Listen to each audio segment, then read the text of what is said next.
紙火其實一直存在喺一啲古文明，好似列蒙尼亞啦或者亞特蘭提斯、埃及嘅神秘學院之中，都會使用紙火去進行靈性淨化啦同靈魂揚升嘅。所以做療癒嘅時候我都經常會用紙火，佢能幫助我去為其他人去淨化一啲業力上嘅糾纏，亦都會幫助我喺療癒上去加速一啲清理同埋轉化嘅。而掌管紙火嗰位係聖若嘛，聖日耳曼揚升上師，佢有啲信息希望帶出嚟嘅。佢話雖然好多人都知道佢係邊個，但係佢唔係成日着住紫色衫嘅。好多人都會將佢嘅相就放咗喺祭壇嗰上面去供奉佢。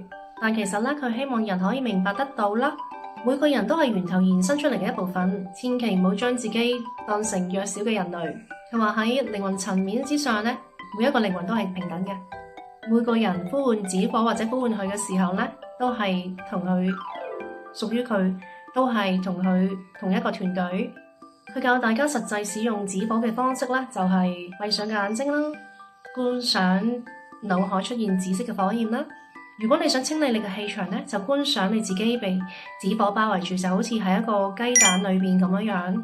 如果喺其他嘅地方想淨化、想使用紙火只係需要呼喚紙火。喺心中度講，我現在呼喚紫羅蘭火焰。冥想時候可以觀想紙火流經你嘅身體同埋能量場啦，但係就千祈唔好直接跳落個紙火裏邊。